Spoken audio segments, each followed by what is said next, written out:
अब मेरा एक वीडियो है, उसमें बड़ा हंगामा मचा हुआ है कि मदरसा पढ़ा रहा है। ये सरकार की किताबें हैं, NCERT। अब जो बच्चे IAS की तैयारी करने जा रहे हैं उनको तो हम यही पढ़ाएंगे ना। सर आप इसको बदल दीजिए, आप जो कहेंगे, जो आप लिखवाएंगे हम वो पढ़ा देंगे। सर इस मुद्दे को समझिए। आजकल क्या हो रहा है, मोदी जी के भाषण में से 1 मिनट की क्लिपिंग आके डाल दी। हमने बचपन में अमिताभ बच्चन का एक गाना सुना था, जो है नाम वाला वही तो बदनाम है। पूरे कोरोना काल में अपने देश के लोगों के साथ में रहा। मैंने राम पे वीडियो बनाई, कृष्ण पे बनाई, महाभारत पे बनाई, गीता पे बनाई। भाषा जो होती है ना, भाषा विरोध करना एक अलग बात होता है, बदनाम करना एक अलग बात होता है। अगर मुझे बदनाम करने से इस देश का भला होता है तो आप करें।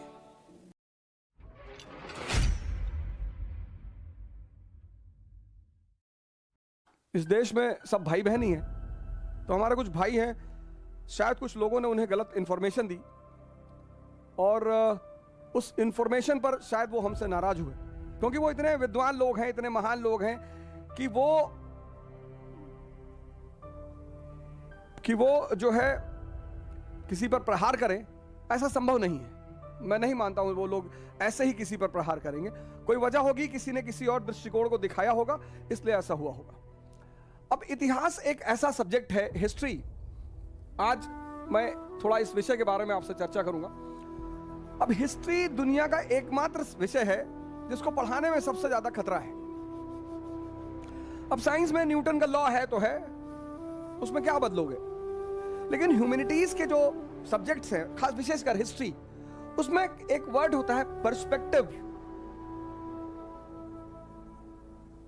अब हिस्टोरिकली हम देखें तो उसमें सब अल्टर्न पर्सपेक्टिव है, नेशनलिस्ट पर्सपेक्टिव है, ऐसे कई सारे पर्सपेक्टिव हैं, उसमें मैं नहीं जाऊंगा। पर इतिहास के 2 पर्सपेक्टिव बड़े प्रसिद्ध हैं। एक, ये विषय शाही लोगों के लिए लिखा जाता है, एरिस्टोक्रेसी, और एक आम लोगों के लिए लिखा जाता है, कॉमन पीपल। ये एकमात्र विषय है पूरे दुनिया का जो इन 2 वर्गों के लिए भी लिखा जाता है, क्योंकि इसके नरेटिव को बनाकर जनमानस में एक विचारधारा तैयार की जाती है। सब अपना अपना नरेटिव फैलाने की कोशिश करते हैं। अब जैसे एक एग्जांपल मैं आपको देता हूं कि गांधी जी की एक घटना है, बड़ा छोटी सी। 5 फरवरी 1920 में उन्होंने नॉन कोऑपरेशन मूवमेंट शुरू किया, असहयोग आंदोलन। 5 फरवरी 1922 चौरी चौरा का कांड हुआ। 22 पुलिस वाले और पुलिस थाने को जला दिया गया। अब 22 पुलिस वाले और पुलिस थाने को जलाना, यह सरकार पर हमला है। अब जैसे ही सरकार पर हमला हुआ, सरकार पर अगर आंदोलनकारी हमला करेंगे तो सरकार तो पलटकर रिटेलिएट करेगी। तो गांधी जी ने एक बड़ा श्रेष्ठ कदम लिया कि जैसे ही यह हमला हुआ, उन्होंने असहयोग आंदोलन को रोक दिया। वो सरकार के खिलाफ नहीं लड़ रहे थे, सरकार उनकी दुश्मन नहीं थी। जैसे ही यह हमला हुआ, वैसे तो हिंसा प्रिंस चार्ल्स के आगमन पर भी हुई मुंबई में, लेकिन आंदोलन नहीं रुका। लेकिन ये 22 पुलिस वालों के साथ जो पुलिस थाना जलाया गया, ये सरकार पे हमला था। और गांधी जी को पता था कि मुट्ठी भर लोग खड़े हैं और सरकार सबको पीटेगी, और दोबारा जब हम बुलाएंगे तो कोई नहीं आएगा। उन्होंने आंदोलन को रोक दिया। अब जब उन्होंने असहयोग आंदोलन को इस घटना के बाद रोका, तो विपिन चंद्रा सर ये कहते हैं, अगर आप विपिन चंद्रा की सर की किताब पढ़ें तो वो कहते हैं कि गांधी जी एक बड़े दूरदर्शी थे। उन्हें पता था कि मुट्ठी भर लोग खड़े हैं और मुट्ठी भर लोग को सरकार इतना पीटेगी कि वो दोबारा बुलाने पर कभी नहीं आएंगे। तो गांधी जी ने आंदोलन को रोक दिया। ये विपिन चंद्रा सर कह रहे हैं। घटना एक है, कह रहे हैं कि गांधी जी ने आंदोलन को रोक दिया और जनता मार नहीं खाई। इसकी सजा गांधी जी को भुगतनी पड़ी, वो पकड़े गए और 6 साल के लिए उनको सजा हुई। बात सही भी लगती है कि हाँ यार, जनता तो कहीं मार नहीं खाई, जनता तो कहीं नहीं मारी गई। लेकिन इसी घटना को जब सुमित सरकार सर समझाते हैं, ये विपिन चंद्रा सर का नैरेटिव है कि गांधी जी ने इस देश की जनता को पिटने से बचा लिया, मुट्ठी भर लोग। क्योंकि 1922 में गांधी जी कहते हैं मुझे हिंसा पसंद नहीं, आंदोलन रोक दिया। लेकिन वही गांधी 1942 में जब पूरा देश खड़ा है तो आंदोलन को नहीं रोक रहे हैं। लेकिन सुमित सरकार सर यहां कह रहे हैं कि गांधी जी ने ऐसा कदम उठाकर इस देश की जनता को सरकार द्वारा पीड़ित होने से बचाया, खुद उसकी सजा भुगती और 6 साल के लिए जेल चले गए। और दोबारा जब सीडीएम शुरू हुआ सविनय अवज्ञा, तो जब उन्होंने फिर आवाज दिया फिर लोग आ गए। लेकिन सुमित सरकार सर कहते हैं कि ऐसा नहीं है। अब देखिए, जिसको आप 6 देखते हैं उसको सामने वाला 9 देखता है। अब सुमित सरकार सर यहां कहते हैं कि नहीं नहीं ऐसा नहीं है, 1917 की रूसी क्रांति हो चुकी है, किसान सभाएं बन रही हैं, मजदूरों के दल बन रहे हैं, किसानों की सभाएं बन रही हैं, मजदूरों के दल बन रहे हैं, और गांधी जिनका नेतृत्व करते हैं वो पूंजीपति हैं। और गांधी जी को डर लग रहा है कि कहीं ऐसा तो नहीं कि ये आजादी का आंदोलन मजदूरों और किसानों के हाथों में चला जाए। तो उन्होंने पूंजीपतियों की रक्षा करने के लिए, to save the interest of capitalist, zamindars, उन्होंने इस आंदोलन को रोका। देखो सर, घटना एक ही है लेकिन पर्सपेक्टिव बदल रहा है। फिर अन्य संगठन है, वो कहते हैं अरे ये तो मसला बिल्कुल नहीं है, गांधी जी अंग्रेजों के एजेंट हैं। एक और जो विचारधारा है वो कहती ना ऐसा थोड़ी है, गांधी जी अंग्रेजों के एजेंट हैं। जब भी जनता सरकार से त्रस्त होती थी वो जनता को आवाज लगाते थे, उसको खड़ा करके उसका सारा गुस्सा बाहर निकलवा देते थे, फिर आंदोलन खत्म करके वापस भेज देते थे। एक पर्सपेक्टिव ये भी है कि गांधी जी सरकार के एजेंट थे। अब एक घटना के 3 पर्सपेक्टिव। अब सवाल यह है कि जो आदमी आपको वीडियो डाल रहा है वो किस पर्सपेक्टिव से दिखाने की कोशिश कर रहा है। हम तो भैया सिविल सर्विस को पढ़ाने वाले लोग हैं, ये सरकार की किताबें हैं, ये सरकार की किताबें हैं NCERT।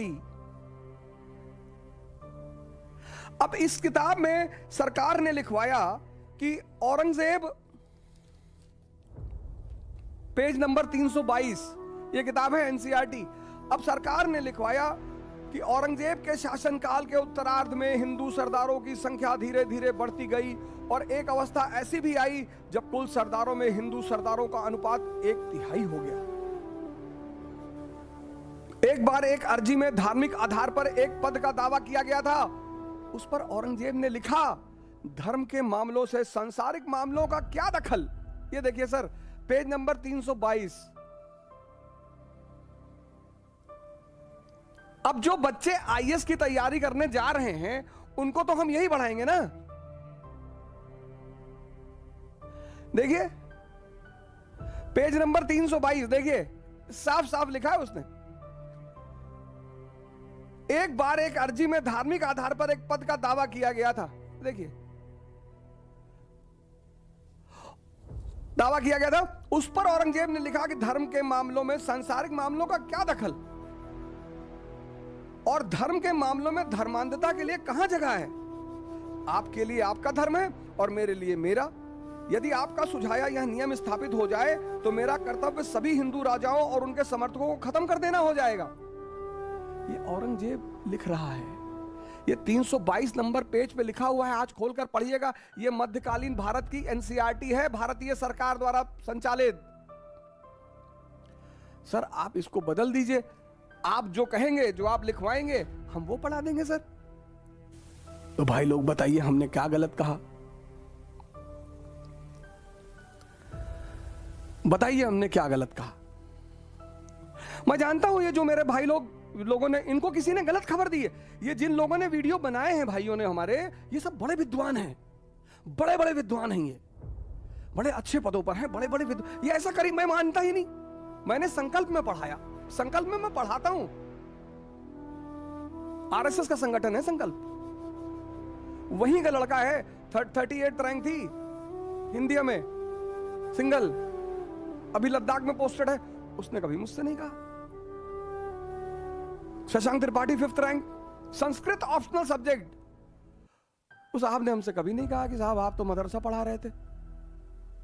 तो जिन भाइयों को ऐसी, ये किसी ने क्या किया होगा, किसी ने शैतानी वश, बदमाशी वश उतनी क्लिपिंग काट के इन भाइयों को भेज दिया।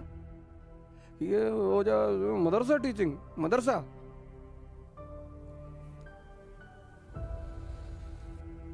इस मुद्दे को समझिए। आजकल क्या हो रहा है, मोदी जी के भाषण में से 1 मिनट की क्लिपिंग काट के डाल दी। मोदी जी खुद ही इस्लाम की तारीफ कर रहे थे। एक दिन वो व्याख्यान कर रहे थे कुरान का, कहे कुरान में अल्लाह के बाद जो सबसे ज्यादा शब्द आया है वो है इल्म। खुद ही कह रहे थे वो, 800 बार संख्या बताई उन्होंने।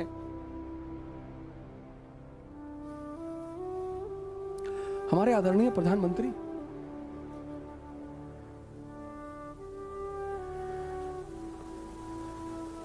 हमने बचपन में अमिताभ बच्चन का एक गाना सुना था, जो है नाम वाला वही तो बदनाम है।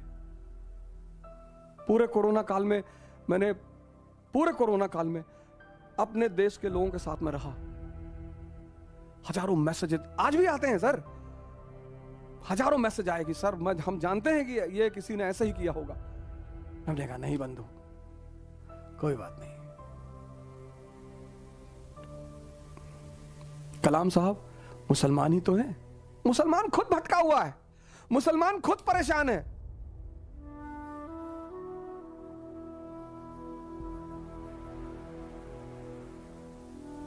मोदी जी आदरणीय प्रधानमंत्री, उनकी क्लिपिंग है इस्लाम भाईचारा सिखाता है। अब मैं मोदी जी की बात ना मानूं? ये जो पूरे जीवन में संघर्ष है ना, हम एक दूसरे से कुछ कहना चाहते हैं और बहुत सारे समय ऐसा होता है कि जो हम कहना चाहते हैं वो सामने वाला समझ नहीं पाता। मैंने राम पे वीडियो बनाई, कृष्ण पे बनाई, महाभारत पे बनाई, गीता पे बनाई। मैं तो सरकार से कहता हूं कि राम को पैगंबर हिंद घोषित करो।